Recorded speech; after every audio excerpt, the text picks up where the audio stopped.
I'm back again. So I'm stuck in a hotel room in Rhode Island for work, and I figured I'd take a couple of minutes to make another YouTube video, seeing that it's been a long time since I made a video for my friends on YouTube. So I wanted to discuss eBay with you. A lot of us musicians like to buy stuff on eBay because you can get a good deal. Now, the thing is, everybody knows that eBay is iffy in terms of, being sure that you're going to get what you paid for.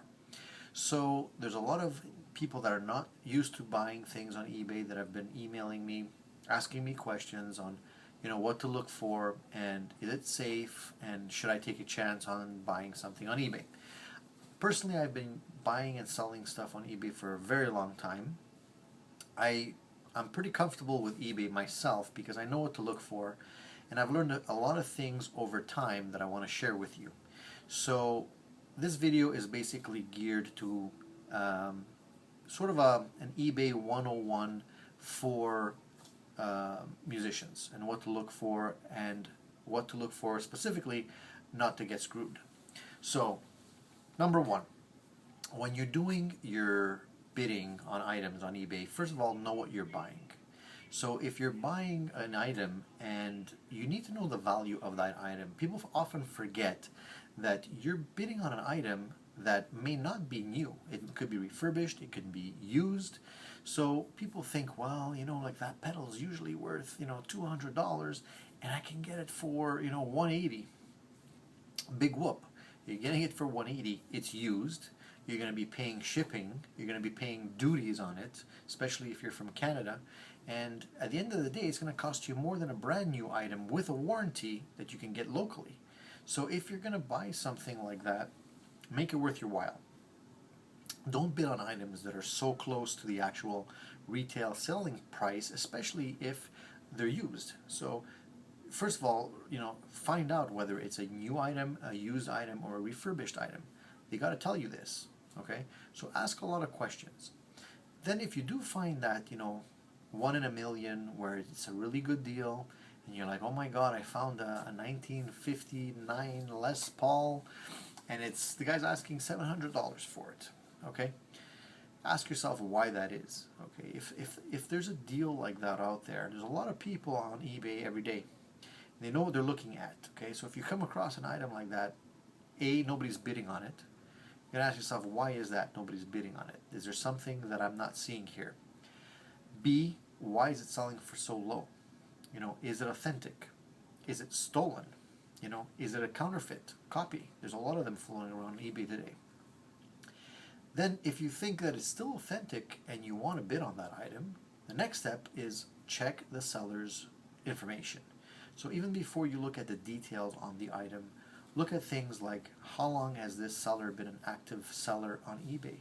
If this guy just signed up the week before he posted this item and he's never sold anything else on eBay, I wouldn't buy from him, okay? The guy has no history, so you don't know if he's a crook or not.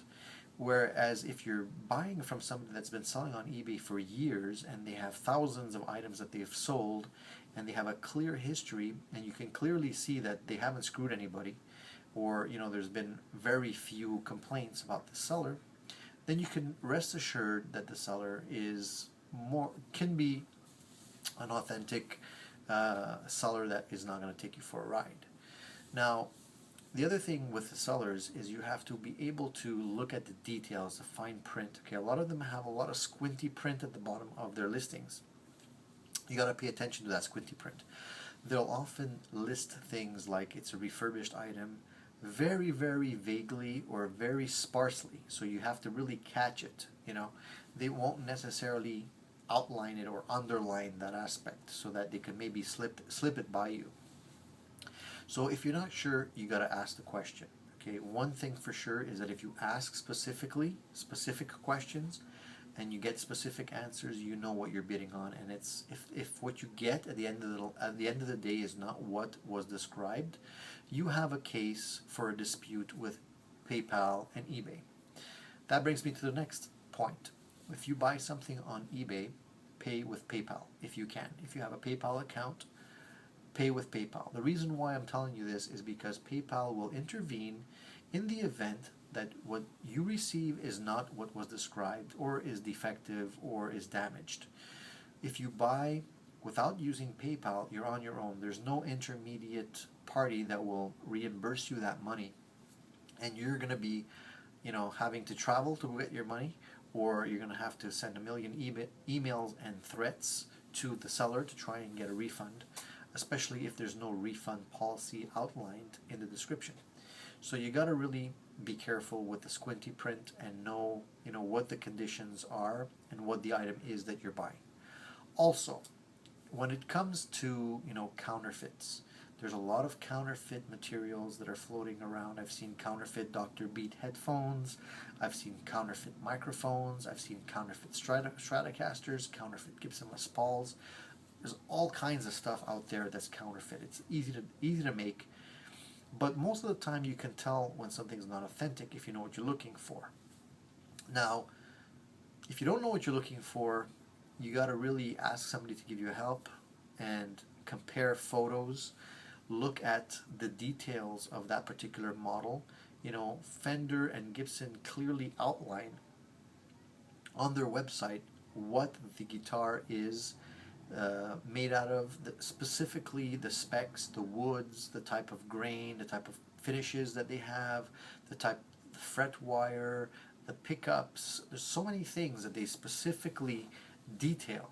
So if you're bidding on something that's supposed to be a Fender custom shop guitar, for example, and something's not right, either they never made a guitar in that color, or maybe the neck wood combination and the body color were never produced in that series, that combination.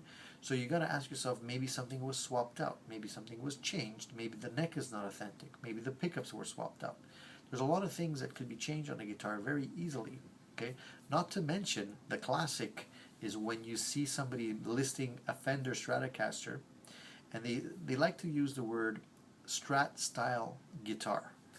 Strat style guitar does not mean you're buying a Stratocaster. It could be anything. It could be a parts guitar made with parts from China or from wherever that will not necessarily be authentic Fender parts. It'll look like a Fender Stratocaster. It might have all the similar appointments to it, but it's not a Fender Stratocaster guitar. So one thing that if there's one piece of advice I can give you is this. Email the seller and ask them specifically this simple question. No other question, just this question. Is there anything wrong with this guitar? Okay? Because it's easy to hide defects. So a lot of times they won't put a description which will clearly outline the defects. They won't include images, specifically, detailed photos of what's wrong with the guitar. They'll give you a global blurry shot of the entire guitar from far, in dim lighting. That's about it. That's a no-no, okay? People that are good sellers on eBay will give you tons and tons of detailed photos of the front, the side, the back, the neck, the headstock, the pickups, the bridge, everything, okay? So that you can have, that they're not hiding anything, okay? So if you ask them specifically, is there anything wrong with this guitar? And they come back to you with a no answer. It could simply be no. Keep that email. Make sure you send that email to the seller through eBay. Don't send it to a Gmail account. Don't sell it to a Hotmail account. Send it directly to their eBay account through eBay. The reason why is because if you should get an item that's not authentic and you have this email in your inbox, it's easy to prove to eBay that you asked the question, you were lied to, and you got something that was not authentic. eBay will step in. You can open up a claim with PayPal. You can tell them that this item is not authentic or is not as described. They'll proceed to make an investigation, and more often than not, you will win the case and you get reimbursed your money. Okay? It's very rare that you won't get reimbursed your money unless there's something, obviously that the seller can actually prove to them that yes, you did get an authentic guitar. Okay, so that's something that you got to remember. The other thing I wanted to share with you that a lot of people don't realize is this. If you buy a guitar, okay, let's say I buy a Mexican-made Fender Stratocaster, and I get it, And you know, although it's a decent guitar, maybe, I don't know, there's a chip, small chip, a buckle rash that wasn't described, I don't know, little things that are not gonna stop you from enjoying the guitar, but maybe they weren't clearly described.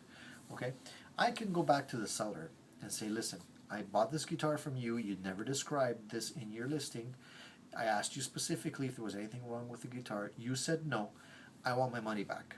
Okay, at that point the seller has very few choices. He can you can reimburse your money, okay, or but you're gonna have to send back the guitar. Now here's the catch: if you gotta send back the guitar, oftentimes shipping back the guitar, the merchandise, to the seller will cost you $100, $50, whatever. Okay, the seller won't want to absorb that loss, so you have some leverage to negotiate. So you can, if you really want to keep the guitar and it doesn't really bother you, and you want to get a better, you want to get compensated for that defect, now's the time, because you can easily say to them, look, I sent you the money, this is what you described I was going to get, I did not get that, I want my money back. They're going to say, okay, send it back to me. You're going to tell them, fine, I'll send it back to you, this is how much it's going to cost, you're going to give me my money back plus the shipping. They're going to think about it and say, you know what, it's not worth my while. I'm gonna get the guitar sent back to me, and I'm gonna have to take a loss. So they might as well just give you a break and give you a little discount. And at the end of the day, you might end up getting a better deal, and you're still gonna be happy with that guitar. And you know, it's a win-win situation. So you don't have to go to the trouble of shipping it back. So these are things that you can do when you deal on eBay. Some of the best guitars I have were purchased on eBay. If you look at one of the reviews that I've made with the Paul Reed Smith guitar, that particular guitar was purchased on eBay, and I consider it one of my best guitars. And the guitar came to me flawless. There was not one defect in that guitar. So, you know, if you're careful, you can get some gems. If you're not careful, you can get burnt. So really, it's buyer beware. Remember those words, and if it's too good to be true, ask yourself why. I hope this helps you.